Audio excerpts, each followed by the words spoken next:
Assalamualaikum warahmatullahi wabarakatuh. Innal hamdalillah nahmaduhu wa nasta'inuhu wa nastaghfiruh wa na'udzu billahi min shururi anfusina wa sayyiati a'malina. Man yahdihillahu fala mudilla lahu ومن يضلل فلا هادي له.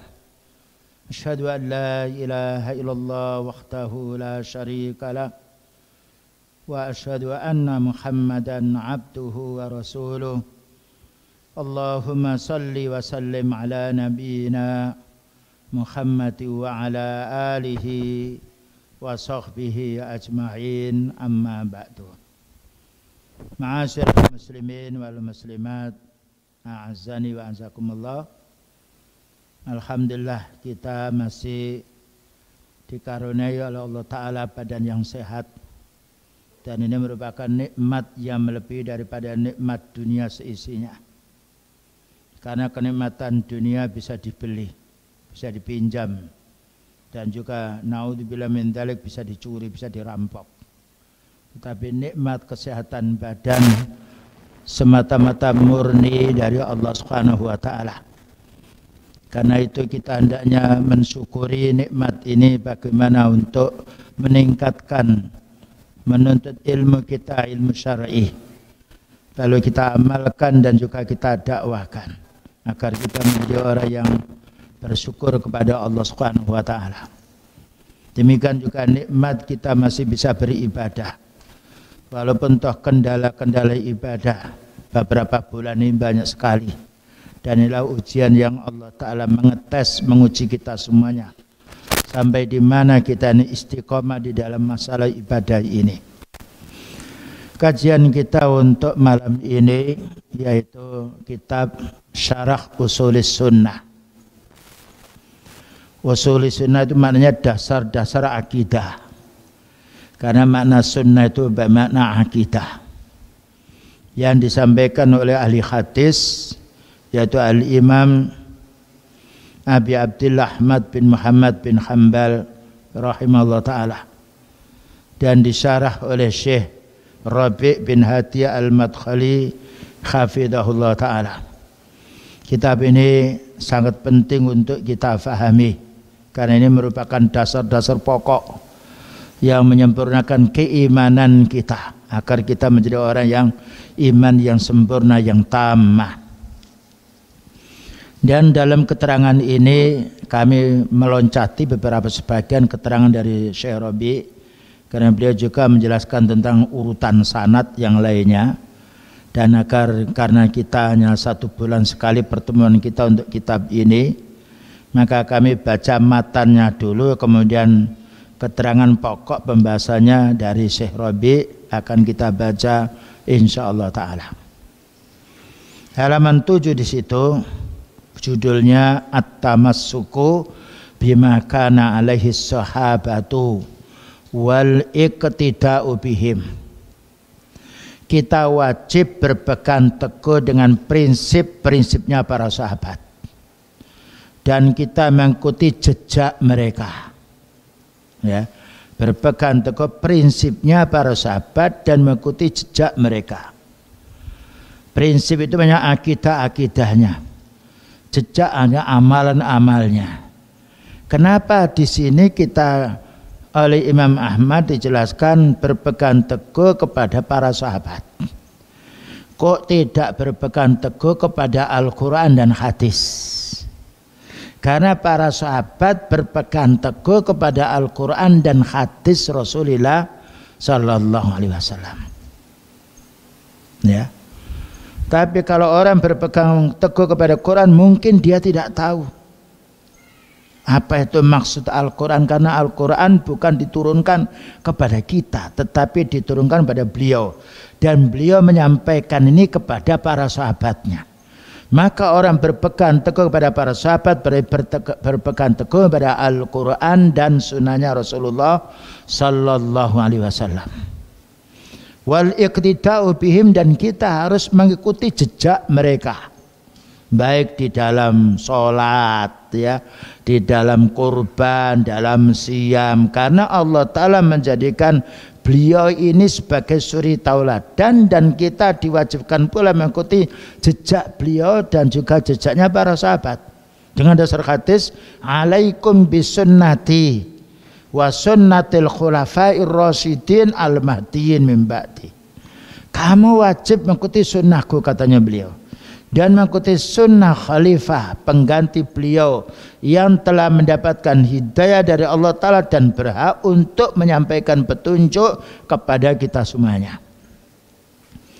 Lalu dijelaskan di situ dari mulai qala Imam Al-Lalakai sampai terakhir dengan sanad yang sambung sampai Imam Ahmad rahimahullah ta'ala. Kemudian Imam Ahmad mengatakan usulus sunnah indana. Usul itu pokok-pokok, landasan, dasar. Rumah ini masjid ada dasarnya, mobil ada sasisnya. Usul sunnah, dasar-dasar akidah, landasan akidah indana untuk kita. Indan ini maknanya untuk ahli sunnah, bukan indi. Yang itu egois, tidak, indana. Landasan akidah indana menurut untuk kita at-tamassuku bima kana alaihi ashabu Rasulillahi sallallahu alaihi wasallam. Berpegang teguh dengan prinsip-prinsipnya para sahabat radhiyallahu anhum. Satu. Jadi prinsipnya kembali para sahabat. Karena para sahabat kembali kepada qala nabiyyu sallallahu alaihi wasallam, qala Allah Ta'ala, qala Allah Ta'ala. Karena itu setiap yang disampaikan para sahabat mesti qala Allah Ta'ala wa qala Nabi. Yang nomor dua, al-iqtida'u bihim, dan kita wajib mengikuti jejaknya, amalnya. Kalimat al-iqtida' ada di dalam hadis. Beliau mengatakan iqtadu billadaini mim ba'di, manut awakmu, ikutlah kamu kepada dua orang sesudah saya meninggal dunia, Abi Bakrin wa Umar. Jadi kalimat iqtida itu mengikuti jejaknya, mengikuti amalnya, atamasuk prinsipnya. Jadi prinsipnya para sahabat harus kita pegang, amalnya harus kita amalkan. Yang nomor tiga, watarkul bid'ah, dan tinggalkan bid'ah. Kita tidak bisa mengamalkan sunnah dengan bid'ah. Kalau kita amalkan sunnah dan bid'ah, kalah sunnahnya. Jadi orang berpegang kepada sunnahnya beliau, para sahabat radhiyallahu anhum, dan berpegang kepada jejaknya, harus meninggalkan bid'ah. Karena bid'ah itu musuhnya sunnah. Kemudian wa kullu bid'atin fahiya dhalalah. Semua bid'ah itu tersesat, tidak ada bid'ah yang hasanah. Ini ulama hadis yang menghafalkan ribuan hadis dan juga punya kitab Al-Musnad yang menyusun hadis sesuai dengan yaitu nama para sahabat. Abu Bakar dulu berapa hadisnya, Umar berapa. Kemudian yang nomor berikutnya, watarkul khusumati, dan tinggalkanlah perdebatan. Jadi Quran itu jangan dibantah, hadis itu jangan dibantah. Karena Allah menjelaskan orang yang membantah Al-Quran dia orang kufur. May yujadilu fi ayatillahi illal ladzina kafaru. Orang yang membantah ayat Allah kufur. Jadi Al-Quran bukan untuk perdebatan. Kita harus sami'na wa ata'na, faham dan tidak harus pegang. Wal julusi ma'ashabil ahwa, dan jangan duduk-duduk bersama orang penyembah hawa nafsu. Ya. Ini wasiat, subhanallah, kalau kita amalkan ini kenikmatan hidup. Tinggalkan perdebatan, duduk-duduk bersama orang penyembah hawa nafsu. Wa tarkul mirai, dan tinggalkan perdebatan, wal jidali, dan debat, wal khusumati, dan juga permusuhan, fitin. Jadi Islam itu jangan diperdebat, jangan dipermasalahkan, karena itu wahyu Allah. Kita harus sami'na wa ata'na. Ada salah seorang sahabat Ibnu Abbas radhiyallahu anhu. Apa kata beliau? Yusiku antunazzala alaikum minas sama. Yusiku antunazzala alaikum hijaratun minas sama. Hampir saja kalian ini dihujani oleh Allah Ta'ala batu dari langit. Qultu, qala Rasulullah sallallahu alaihi wasallam, saya ini bersabda, qala Nabi, kultum, kalian ini mengatakan, qala Abu Bakrin wa qala Umar. Loh. Saya mengatakan qala Nabi sallallahu alaihi wasallam, kamu mengatakan, lah ini qala Abu Bakar, ini pendapatnya Abu Bakar, ini pendapatnya Umar. Bayangkan pendapat beliau ditanding dengan pendapat para sahabat, marah Ibnu Abbas radhiyallahu anhu. Karena pembelaannya kepada sunnah, apalagi selain dari kalangan para sahabat. Jadi kita ini jangan, oh ini pendapat ulama. Kalau pendapat ulama siapapun benturan dengan Quran dan hadis, kita tinggalkan ulama itu.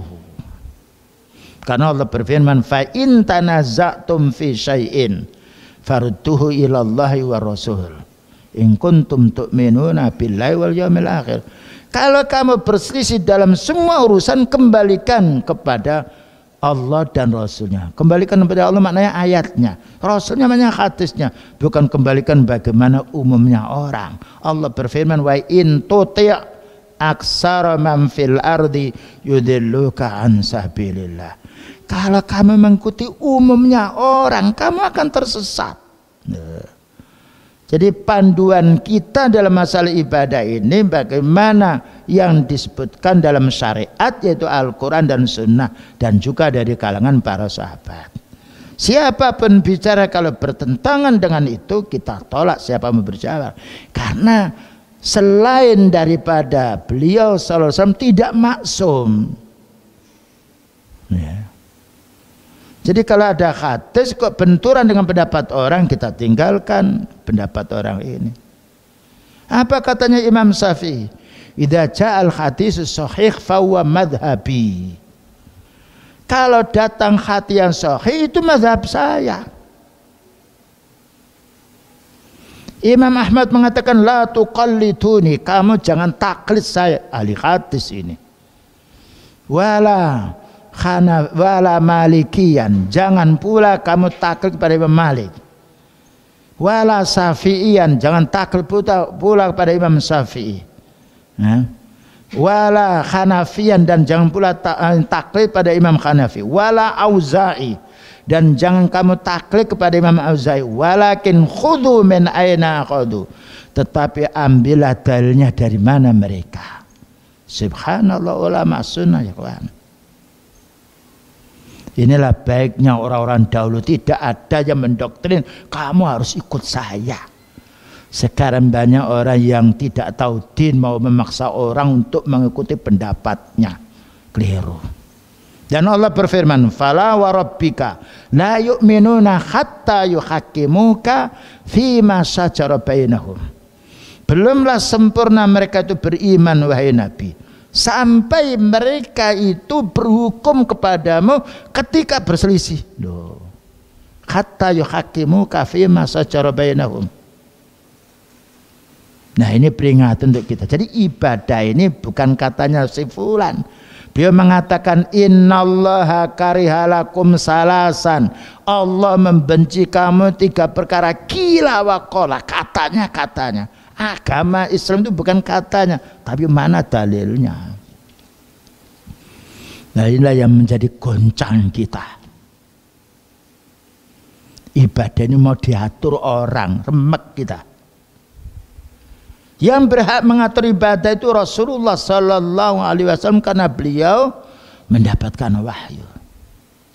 Jadi siapapun yang berkata kalau berselisih dengan sunnah beliau, kita tinggalkan perkataan orang itu sekalipun jumlahnya banyak. Beliau mengatakan bada al-Islam ghariban wa sayautu ghariban fatuba lil ghuraba. Islam itu dimulai dengan aneh di tengah masyarakat dan akan kembali menjadi aneh. Maka alangkah baiknya orang yang istiqomah di atas keanehan yang tidak diorangkan oleh orang, tetapi itu sunnah. Ya. Selanjutnya dijelaskan di sini oleh Syekh Rabi' hafizahullah taala, kami loncati dalam bab sanadnya. Faqauluhu usulis sunnah indana, kata beliau mengomentari atau mentahqiq Imam Ahmad. Adapun perkataan Imam Ahmad, landasan sunnah menurut kita at-tamassuku bima kana alaihi ashabu Rasulillah sallallahu alaihi wasallam, wajib berpegang teguh dengan prinsip-prinsipnya sahabat Rasulullah sallallahu alaihi wasallam.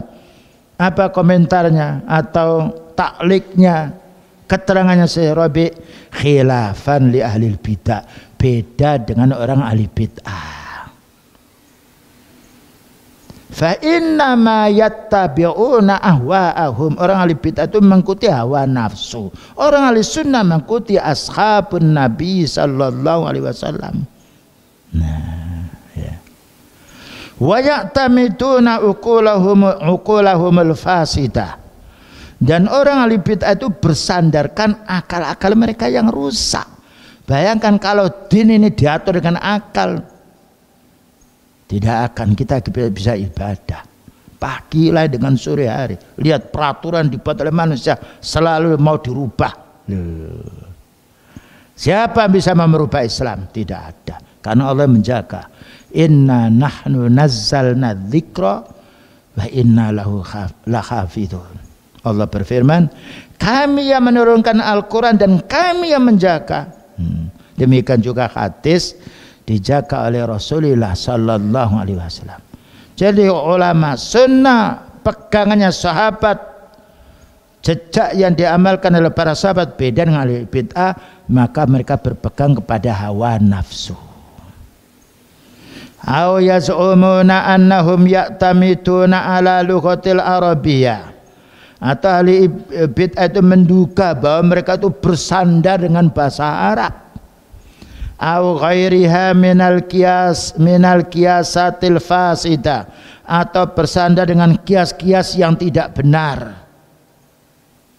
Makanya kita tidak menjumpai ahli bid'ah itu memboyong Al-Quran ditafsiri dengan hadis yang sahih, jarang. Mau dibaca Al-Quran itu tapi ayat mutasabihat yang sekiranya bisa dikelola oleh mereka. Nah, dibedakan oleh beliau Syekh Rabi' bin Hadi Al-Madkhali hafizahullah taala, ahli sunnah pegangannya para sahabat, ahli bid'ah pegangannya hawa nafsunya, apa yang diingini oleh mereka. Ammal Imam Ahmad wa man salafahu minas sahaba wat tabi'in wa a'immatil Islam. Adapun Imam Ahmad dan pendahulu-pendahulu Imam Ahmad ini siapa itu? Dari kalangan para sahabat, para tabi'in, para imam-imam Islam, ulama sunnah. Fa innad dina, sesungguhnya agama yang menjadi pedoman mereka, alladzi yatamassakuna bi, yang menjadi pegangan mereka, huwa kitabullah, kitab Allah, Quran, ya. Wa sunnatu Rasulillah sallallahu alaihi wasallam, dan sunnahnya Rasulullah sallallahu alaihi wasallam, wala siyama fi majalil akidah, utamanya dalam bidang akidah. Nah, makanya para ulama sunnah tidak berselisihan dahulu sampai sekarang jika mereka berpegang kepada sunnah. Seperti tidak berselisih kalau salat maghrib itu 3 rakaat, tidak pernah ada revisi. Nah, jadi enak sebetulnya kita kembali pada sunnah ini. Karena apa? Tidak mengalami perubahan. Beda dengan kurikulum sekolah, ganti lagi, ganti lagi, ganti lagi. Quran satu mulai zaman bios sampai kiamat nanti. Hadis ya itu yang kita terima. Jadi nggak ada perubahan. Beda dengan ilmu-ilmu yang dibuat oleh manusia, dirubah lagi, dirubah lagi. Jadi kita ini bagikan kelereng yang harus diputar ke sana kemari. Nah, wa enam, fahum la yakhrujuna an dzalik. Maka para ulama sunnah ini tidak keluar dari prinsip-prinsip dalam Al-Quran maupun hadis. Itu yang dipegang. Lihat kitabnya para ulama sunnah. Dahulu dengan sekarang tidak berubah. Bahkan yang dahulu itu diperjelas oleh ulama, sekarang diperjelas dalil-dalilnya. Bersambung terus dan tidak ada yang baru dalam Islam ini. Karena Islam ini sudah dijelaskan oleh Allah Ta'ala. Al-yawma akmaltu lakum dinakum wa atmamtu alaikum ni'mati wa raditu lakumul islama dina. Jadi Islam sudah sempurna. Tidak ada cara sholat baru, cara siam baru, cara kurban baru, tidak ada. Cuma kita ini memang diuji. Tidak akan berhenti orang-orang kafir itu mau merusak din. Allah berfirman, wadda katsirun min ahlil kitabi law yaruddunakum min ba'di imanikum kuffara hasadam min indi anfusihim. Berkeinginan sangat orang ahli kitab itu umumnya, wadda kasirun, umumnya ahli kitab berkeinginan sekali bagaimana bisa memurtadkan kalian setelah kalian Islam ini, setelah kalian berpegang pada sunnah ini. Karena apa? Hasatan min indi anfusihim, dengki dalam hatinya. Orang munafik dijelaskan oleh Allah, wal munafiqatu wal munafiquna wal munafiqatu ba'dhum min ba'din ya'muruna bil ma'ruf ya'muruna bil munkari wa yanhauna 'anil ma'ruf. Orang munafik laki-laki dan perempuan itu kerjasama, mereka ingin memerintahkan yang maksiat, yang mungkar, membendung ya yang ma'ruf, membendung yang sunnah, membendung yang wajib. Kalau ada ayatnya, ada orangnya, ya itu yang dikerjakan oleh mereka. Tapi orang mukmin lain, wal mu'minuna wal mu'minatu ba'duhum awliya'u ba'din ya'muruna bil ma'ruf wa yanhauna 'anil munkar. Orang mukmin laki-laki dan perempuan saling tolong menolong dalam hal mereka memerintahkan ya ma'ruf, membendung kemungkaran. Jadi beda. Tapi ini yang maunya digerogoti oleh orang banyak. Nah, inilah yang perlu kita harus istiqomah. Kita hidup di tengah-tengah fitnah. Selanjutnya, wahum la yakhrujuna an dzalika insyaallah. Para sahabat dan para ulama sunnah tidak akan keluar dari prinsip ini. Wa fi dzalikal hudal mustaqim, yang demikian itu adalah petunjuk yang lurus. Nah, sekarang makna wal iktida'u bihim. Imam Ahmad rahimahullah ta'ala menjelaskan berpegang teguh kepada prinsipnya para sahabat dan harus manut. Iktida' itu mengikuti jejak, mengikuti amalan para sahabat. Dijelaskan oleh Syekh Rabi' bin Hadi al-Madkhali hafidhahullah ta'ala, al-iqtida'u bi ashabi Muhammadin sallallahu alaihi wasallam, mengikuti jejaknya sahabat Muhammad sallallahu alaihi wasallam, wa humul qudwah, karena mereka itu panutan kita. Ya. Sahabat mengikuti Rasulullah sallallahu alaihi wasallam, kita mengikuti para sahabat karena para sahabat mengikuti beliau. Wa humul uswah, dan mereka itu suri tauladan kita.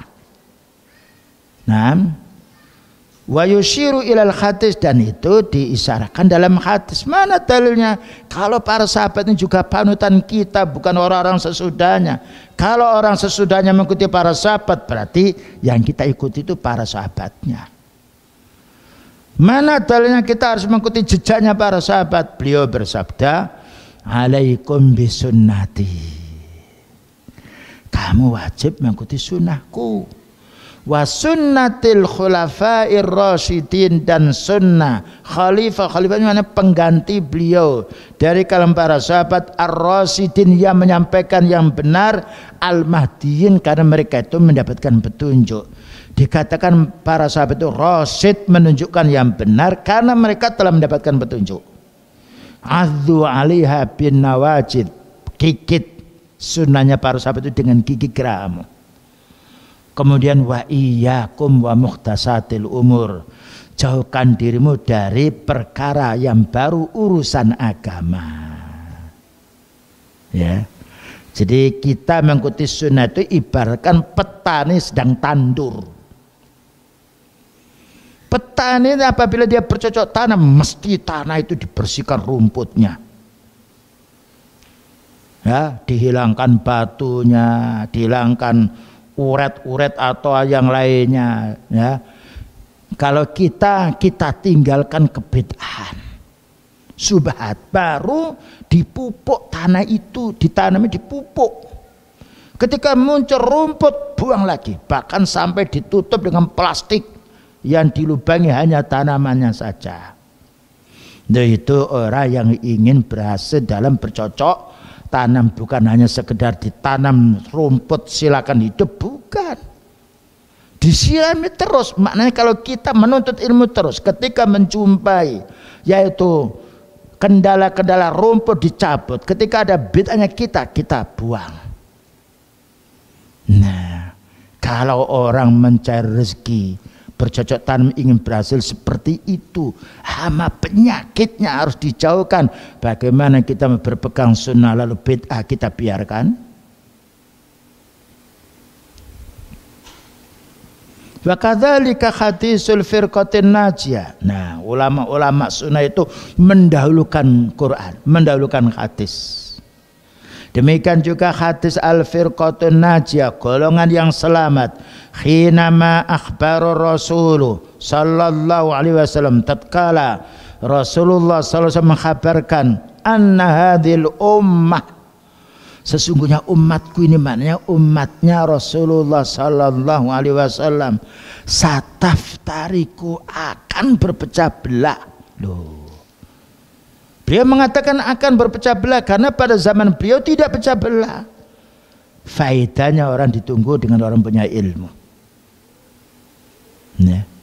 Ketika Khalifah Abu Bakar, Umar tidak ada pecah belah karena mereka orang-orang punya ilmu. Tapi beliau menjelaskan umatku ini akan berpecah belah karena meninggalkan para sahabat dan karena mengikuti orang-orang yang ahli subhat. Berpecah belah menjadi berapa? Ila salasin wa sab'ina firqatan, menjadi 73 kelompok. Ada riwayat masing-masing satu menjadi 73. 73 kali 73 banyak. Di tempat kita saja perbedaan dalam masalah urusan din ini banyak sekali. Dan ini pasti terjadi, perselisihan umat pasti terjadi. Tidak mungkin kita akan bisa menyatukan umat menjadi satu, tidak bisa. Yang beliau menjelaskan. Cuma 73 ini dijelaskan oleh beliau, kulluha finnar, semuanya masuk neraka dulu, walaupun ada yang selamanya karena sudah keluar dari Islam, atau sebagiannya karena masih ada keimanannya. Dan itu disarah oleh Syekh Shalih Fauzan hafizallah hadis ini. Lalu siapa yang selamat? Illa wahidah, kecuali satu. Jadi kalau kita berpegang kepada yang hak itu jumlahnya bukan 5, bukan 10, apalagi sampai 50. 1 dibanding 72. Ya kurang apa lagi jelasnya hadis ini. Tinggal kita ini milih yang banyak apa milih yang satu. Nah.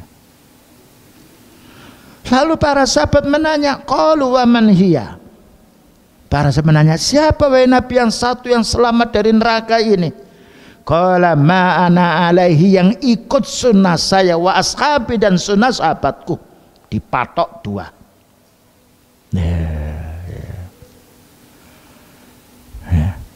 Ini kita fahami dan harus kita amalkan. Cuma kita mengamalkan sunnah akhir zaman ini dijelaskan beliau seperti menggenggam bara api. Kalau nggak kuat lepas. Hanya orang hidup pada zaman fitnah, dia istiqomah di atas sunnah, pahalanya besar. Karena dia harus menanggung resiko. Dan itu kita alami sendiri. Setiap penegak sunnah kita dobrak abrik dulu. Tetapi Allah menjelaskan wal aqibatu lil muttaqin. Pungkasan yang baik untuk orang yang ahli takwa. Janji Allah Ta'ala itu. Asal kita istiqomah terus. Ya. Jadi beliau menjelaskan akan pecah belah 73 ini bukan separuh yang selamat, satu ya. Nah satu ini dijelaskan ma'ana alil yauma wa ashabi, yang mengikuti sunnahku yaitu orang pada zaman sahabat, dan juga mengikuti sahabatku ketika aku telah meninggal dunia. Nah.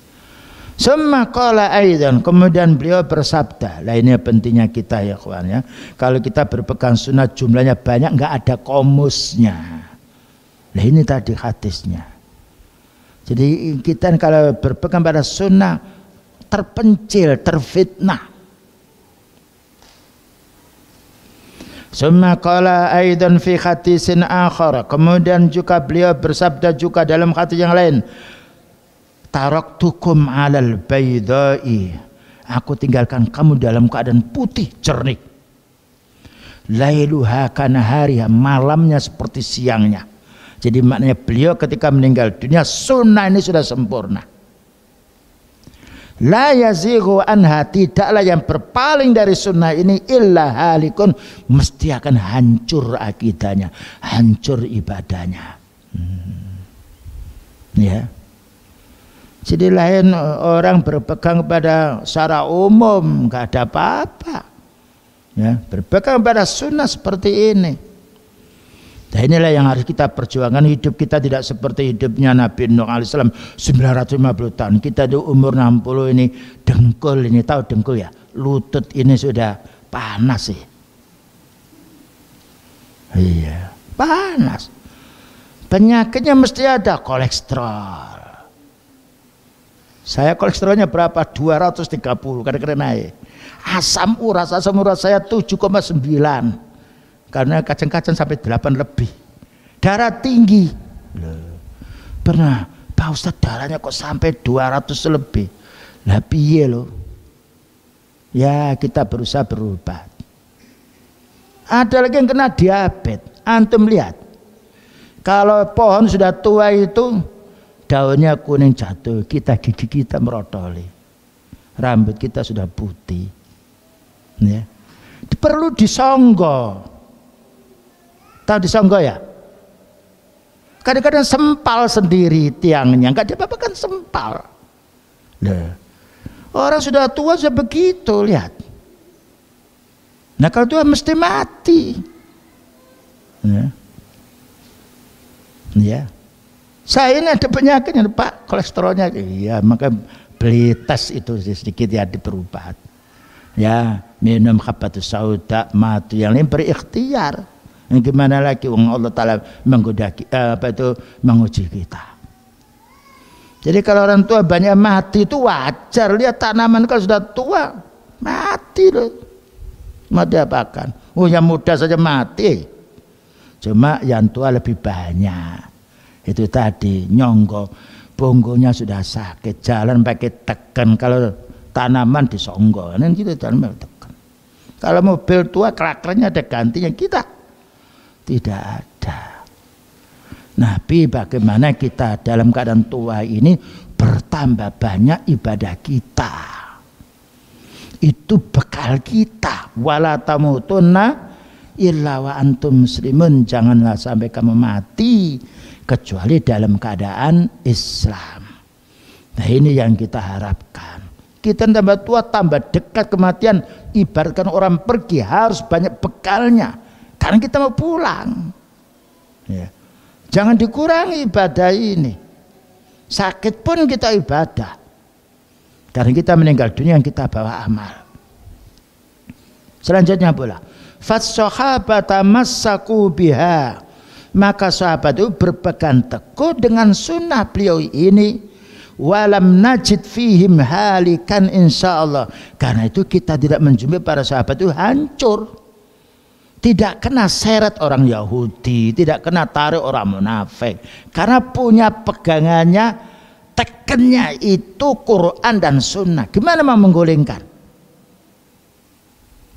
Nah inilah at-tamassuk bima kana alaihi ashabu Rasulillah sallallahu alaihi wasallam. Nah, ulama sunnah sesudahnya juga begitu. Cuma kita katakan tadi berpegang pada sunnah pada zaman sekarang ini banyak dimusuhi. Bukan kita saja, Allah berfirman wa kadzalika ja'alna likulli nabiyyin aduwan syayatinal insi wal jin yuhi ba'duhum ila ba'din zukhrufal qawli ghurura. Yang demikian itu kami jadikan setiap nabi mesti dimusuhi oleh setan, jin dan manusia, dan mereka memusuhinya dengan kata-kata yang halus, zukhrufa, kata-kata yang menarik, tapi ghurura, menipu. Nah ya, itu ayatnya. Jika tidak ada para anbiya yang tidak ditawur oleh orang kafir, tapi dengan kesabarannya, wal akibatul lil muttaqin. Ini prinsip untuk kita. Hidup kita hanya beberapa tahun kok, enggak lama. Perputaran matahari cepat sekali. Selanjutnya, wazagha ba'dun nas, ba'dam, lalu berpaling sebagian manusia setelah para sahabat ini, bisa juga karena urusan dunia atau hawa nafsu atau karena kebodohannya.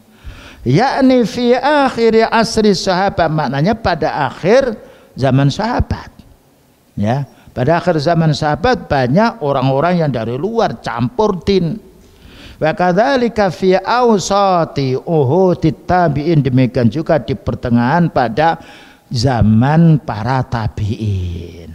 Summa intasaratil bid'ah, kemudian menyebar bid'ah ini merata seluruh dunia. Karena orang jadi ahli bid'ah itu tidak repot, nggak pakai dalil, bisa ngomong. Lain pakai sunnah, ditanya mana dalilnya. Loh. Kalau bid'ah enggak, yang penting umumnya. Sekali dalil-dalil yang penting dirasakan enak. Nah, jadi kalau untuk memproduk orang ahli bid'ah gampang. Suruh bicara enggak sekuran sunnah dan banyak orang mengikut. Tapi kalau kita kembali pada sunnah, nah harus belajar dulu. Fabada'at firqatul khawarij, mulailah muncul kelompok khawarij. Nah, yang mengkafirkan orang muslimin melakukan dosa besar. Muncul. Pada zaman beliau sudah muncul benihnya. Ketika beliau membagi-bagi harta, orang Khawarij tidak dapat. Oh, innaka la ta'dil. Oh, Nabi ini enggak adil. Padahal beliau bagaimana tidak berbuat adil? Urusannya urusan dunia. Dan muncul setelah itu warrawafid. Nah, Rafidah, Syiah, orang yang berlebih-lebihan kepada pimpinannya sehingga dikultuskan, ditakdiskan, disucikan. Sahabat Ali mau dianggapnya sebagai Tuhan. Ya Ali anta ilahi. Itu namanya Syiah Nusairiyah. Dari sisi yang lain sahabat Ali dicaci, dikafirkan kelompok Khawarij karena apa? Tidak mau berhukum dengan hukum Allah katanya. Inilah musibah yang menimpa kepada Khalifah Ali radhiyallahu anhu. Sampai dibunuh sahabat Ali. Bukan karena mencuri. Dan bukan karena mengambil hartanya orang lain. Dibunuh oleh kelompok Khawarij. Demikian juga sebelumnya Khalifah Utsman bin Affan dibunuh oleh kelompok Khawarij yang didalangi oleh Abdullah bin Sabah, orang Yahudi Yaman, laknatullah alaihi. Ini fitnah. Ya. Begitu resikonya orang-orang dulu, bapak-bapak dan ibu. Membela sunnah ini nyawa. Nah, kita ini masih mendingan cobaan kita ini. Tidak seperti umat-umat dahulu. Fi akhir khilafati Ali radhiyallahu anhu, yang mana muncul kelompok Khawarij ini menyebar, dan Rafidah ini pada akhir khalifah sahabat Ali radhiyallahu anhu, sehingga pecah belah. Dibuat pecah belah oleh orang Yahudi, orang-orang yang tipis imannya menjadi kelompok Khawarij, mengkafirkan sahabat Ali. Yang satu mengkultuskan sahabat Ali, yaitu kelompok Rafidah, yang ini sekarang sedang merajalela di beberapa negeri. Nah, kalau kita tidak menuntut ilmu, ya tidak tahu. Inilah faedah kita membaca kitabnya para ulama sunnah. Ulama dahulu dan sekarang bersatu. Kalau yang dipegang itu adalah sunnah. Nah, setelah terjadi hal ini, fa arsala ilaihim Abdullah bin Abbas liyunadirahum, maka sahabat Ali mengutus Abdullah bin Abbas supaya menyidang mereka, ya, supaya munadhar, mendebat mereka. Kenapa harus keluar dari kepemimpinan? 12.000, ya, yang tobat dari kelompok Khawarij ini 8.000. Subhanallah, faedahnya dakwah. Yang 4.000 ini yang membuat olah. Disebutkan dalam keterangan yang lainnya. Nah, summa ba'da dzalika sallu suyuf 'alal muslimin, kemudian setelah itu kelompok Khawarij ini mengacungkan pedangnya membunuh sekian banyak kaum muslimin. Makanya sekarang tidak heran kalau ISIS itu banyak membunuh orang-orang yang ahli sunnah. Karena beliau mengatakan, ya, di dalam hadisnya yang sahih, yaqtuluna ahlal ahlal iman wa yata'una ahlal awsan. Mereka bantai orang-orang yang beriman dan mereka biarkan orang-orang yang menyembah patung. Baik, kita dengarkan adzan dulu, nanti kita lanjutkan. Baik, kita lanjutkan. Maka ketika mereka sedang memerangi kaum muslimin kelompok Khawarij ini, faqatalahum kama amara bidzalika Rasulullah sallallahu alaihi wasallam. Lalu sahabat Ali membantai, membunuh mereka ini. Bahkan juga kelompok-kelompok Syiah yang berlebih-lebihan, yang mengatakan bahwa engkau wahai Ali adalah Tuhanku, dibakar. Kelompok Khawarij ini dibantai oleh sahabat Ali atas perintah Rasulullah sallallahu alaihi wasallam. Jadi kalau ada Amirul Mukminin Wali Amri membantai kelompok Khawarij itu memang ada dalilnya. Wasyahidu, dan menjadi pembahasan di sini, annal iqtida'a bis sahabati fihin najah. Yang menjadi pokok pembahasan di sini bahwasanya mengikuti jejaknya para sahabat mesti kita selamat. Huwa safinatun najati, itu adalah perahu atau kapal yang membawa keselamatan kita di tengah-tengah gelombang yang besar. Li'annahum syahadu nuzulal wahyi, karena para sahabat itu menyaksikan turunnya wahyu. Orang yang paling baik adalah para sahabat. Kenapa? Masa diturunkan wahyu. Ketika para sahabat mengamalkan kebaikan, ilham dari Allah Ta'ala ditetapkannya. Wa talaqaw fiqhal Qur'ani was sunnah, dan mereka ini para sahabat ini mempelajari pemahaman Quran dan sunnah. Wa tatbiqa dzalika min Rasulillah sallallahu alaihi wasallam, dan juga mempraktikkan amalan ini dari Rasulullah sallallahu alaihi wasallam. Fahum qudwah, karena itu para sahabat panutan kita. Walihada yaqulu alaihi salatu wassalam, karena itu beliau bersabda, ma ana alaihi wa ashabi. Orang yang selamat dari umatku 73 tadi, hanya satu yang mengikuti jejakku dan sahabatku, sekalipun satu orang atau dua orang, termasuk ma ana alaihil yauma wa ashabi. Wa yaqulu, dan juga beliau bersabda, alaikum bisunnati wa sunnatil khulafair rasyidin. Wajiblah kamu, alaikum maknanya yaitu menunjukkan wajiblah bagimu mengikuti sunnahku dan sunnah khulafa pengganti beliau, yaitu para sahabat ar-rasyidina yang menyampaikan kebenaran kepada kita semuanya. Selanjutnya, ijtinabul bid'ah wal khadaru minha. Kita wajib menjauhi bid'ah dan juga harus waspada.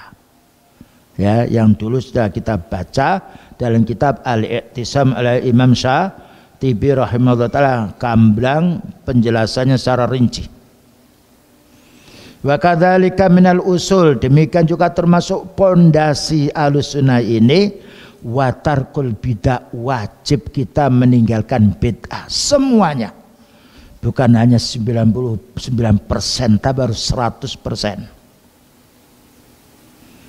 Karena itu penyakitnya sunnah. Ijtinabul bid'ah, kenapa harus menjauhi bid'ah? Li'annal bid'ah fihal halak, karena dengan bid'ah ini menjadi rusaknya sunnah. Wa hadhil firaqu allati waqa'at fil bid'ah tawa'adaha Rasulullah sallallahu alaihi wasallam bi annaha kullaha finnar. Kelompok yang tadi yang dijelaskan 72 itu adalah jatuh kepada kebid'ahan yang telah diancam oleh Rasulullah sallallahu alaihi wasallam, mereka itu di neraka. Kenapa? Li'annaha salakat subulas syayatin, karena mereka itu menempuh jalannya setan. Makanya Al-Imam Sufyan As-Tsauri mengatakan al-bid'atu ahabbu ila iblisa minal maksiyah. Bid'ah itu lebih disenangi oleh iblis daripada maksiat. Kenapa? Karena maksiat orang faham, karena itu mencuri sembunyi-sembunyi. Mau berbuat zina pun juga bukan sembarangan waktu dia. Ya. Tapi kalau bid'ah menampakkan dirinya dan merasa mendapatkan pahala, tidak ada orang mencuri merasa dapat pahala. Karena itu mereka berhenti. Dan ada orang menangkap pencuri. Ada juga menangkap orang yang berbuat zina. Menangkap ahli bid'ah tidak ada. Karena orang ahli bid'ah, karena orang itu tahu bid'ah, orang itu harus mengamalkan sunnah. Nah ini, maka Allah Ta'ala berfirman di dalam surat Al-An'am 153, yang dulu kita baca pula ayat ini dalam kitab Al-I'tisam, wa anna hadha sirati mustaqiman fattabi'uhu, dan sesungguhnya ini jalanku, ini itu maknanya sunnah, ini adalah Al-Quran dan hati yang sahih. Mustaqiman, jalanku yang lurus, satu berarti. Sirati itu mufrad, mustaqiman sifat daripada sirati. Fattabi'uhu, maka ikutilah yang satu ini. Lalu Allah mengatakan wala tattabi'us subula, dan kamu jangan mengikuti jalan-jalan yang lain. Ini namanya ahli bid'ah. Karena ahli bid'ah macamnya banyak. Lihat dikirnya beda satu sama lain. Kalau ahli sunnahnya satu, sekalipun orangnya beda, sunnahnya satu. Kalau itu mereka mengamalkan sunnah. Jadi pertama kita diwajibkan fattabi'us sunnah. Yang nomor dua, kita dilarang mengikuti jalan-jalan selain sunnah, karena itu bid'ah. Dan Allah menjelaskan wala tattabi'us subula, jangan mengikuti jalan-jalan yang banyak. Yang benarannya satu. Beliau pernah menggaris khatta Rasulullah SAW khattan mustaqiman, dia menggaris garis yang lurus. Wa khatta an yaminihi wa yasarihi khututon kasira, dan beliau menggaris dari garis tengah ini beberapa garis yang banyak kanan kiri. Masing-masing depannya ini ada syaitan yang mengajak kepada jalan itu. Bayangkan satu dirubung, dikrokoti, maunya dipengaruhi oleh sekian banyak subulan. Nah, kalau tidak kuat betul kentir kita, tahu kentir ya? katut. Ini bahasa Surawa sana itu. Nah, ibaratkan ada apa itu kayu tenggelam dengan gelombang. Karena apa? Beliau menjelaskan Allah Ta'ala berfirman wa anna hadza sirati mustaqiman. Jalanku yang lurus ini satu. Fattabi'u, pegang ini.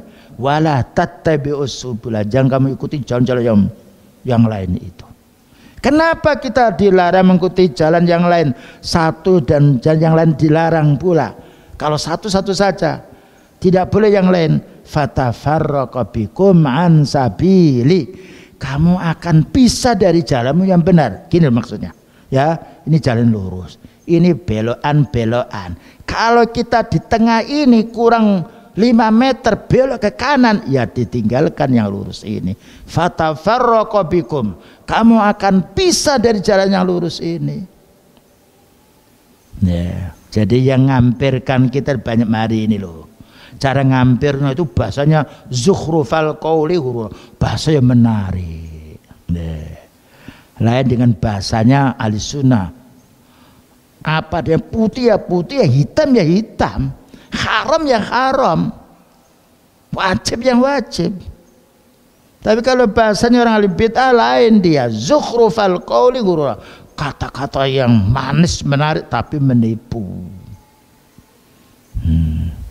Makanya dalam satu hadis dijelaskan, ya, inna akhwafa ma akhafu alaikum munafikun alimul lisan. Beliau berpesan pada kita semuanya, yang saya khawatiri menimpa kepada dirimu itu orang munafik yang pinter noto bahasa. Ya, itu saudara kandung orang munafik itu ahli kitab, orang Yahudi. Yuharrifunal kalima amma wadhi, membalikkan makna yang sebenarnya kepada makna yang lain. Nah itu kalau nggak pinter nipu tidak mungkin. Nah ini yang harus kita pahami. Kemudian juga dijelaskan di sini khatta Rasulullah sallallahu alaihi wasallam khattan mustaqiman. Beliau menggaris dengan garis yang lurus. Ya. Setelah ayat dari surat Al-An'am ini dipaparkan, beliau meragakan. Ini loh maksudnya. Khatta Rasulullah sallallahu alaihi wasallam khattan mustaqiman. Wa qala hadza siratullah, siji ini satu ini jalannya Allah, kamu tempuh, tapi kamu harus bersabar. Karena yang jawil, yang ngajak mampir itu banyak. Yang ngajak mampir itu punya duit, punya kedudukan, punya ini, punya itu. Nah, sekarang orang ahli sunnah ini banyak yang miskin. Lah karena nggak kuat ya mampir dulu. Kalau saya mampir nggak bisa lanjut. Nah, makanya kita harus menjaga sunnah ini. Hadza siratillah, inilah jalannya Allah. Summa khatta an yamini, baru beliau menggaris lagi di kanannya, wa an simali di kirinya. Khututon, garisnya banyak, ya seperti tulang rusuk kita atau tulangnya, yaitu tulangnya ikan itu kan banyak itu. Ya. Yang lurus hanya satu yang kuat, yang kanan kirinya banyak. Qala, apa kata beliau? Hadis subul, kanan kiri ini, ala kulli sabilin, setiap gang-gang kanan kiri ini, syaitanun, ada setannya, yad'u ilai, ayo mampir dulu, ayo makan dulu, sebentar saja. Kalau sudah kena, kita ini seperti ikan yang ada di wuwu, tahu wuwu ya? Wuwu itu nah itu mekar begini, dalamnya sempit gini. Kalau sudah masuk nggak bisa keluar. Kalau keluar loro kabeh, karena apa? Harus kena duri-duri tadi.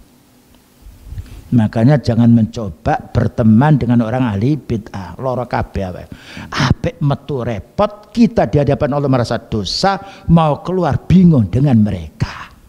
Loh. Dan itu kenyataan. Faman taraka siratal mustaqim fi aqidati. Siapa meninggalkan jalan yang lurus dalam masalah akidah, wa ibadatihi dan dalam masalah ibadahnya, au fikhi atau dalam pemahamannya, au masyakala dzalika atau macam-macam yang lain, salaka tariqan min hadhi turuq, maka dia akan menempuh jalan-jalan tersesat ini, allati ala kulli wahidin minha, yang mana masing-masing jalan itu syaitanun. Syaitan itu ada dua. Syaitan apa? Sayatinal insi wal jin yuwaswisu fi sudurin nas minal jinnati wan nas. Nah, kalau setan itu sudah masuk ke tubuh orang yang orangnya setan, ya bahaya lagi, boleh tutup. Lah inilah kita dihadapkan oleh Allah Ta'ala ujian semacam ini. Fal khadarul khadar, maka hati-hati katanya Syekh Rabi' bin Hadi al-Madkhali, minal bid'ah, dari bid'ah-bid'ah, wad dhalalati dan kesesatan-kesesatan. Wa qad khadzara minha Rasulullah sallallahu alaihi wasallam, karena Rasulullah sallallahu alaihi wasallam telah memberi peringatan keras kepada kita. Man akhtasa fi amrina hadza, siapa yang membuat perkara baru dalam urusan din ini, ma laisa minhu, yang tidak ada tuntunannya, fahuwa raddun, maka itu adalah ditolak. Begitulah yang dapat sampaikan. Barangkali ada pertanyaan silakan. Karena tidak ada pertanyaan, kami cukupkan sekian. Wassallallahu ala nabiyyina Muhammadin wa ala alihi washabihi wasallam. Subhanakallahumma bihamdika asyhadu an la ilaha illa anta astaghfiruka wa atubu ilaik. Walhamdulillahirabbil alamin. Wassalamualaikum warahmatullahi wabarakatuh.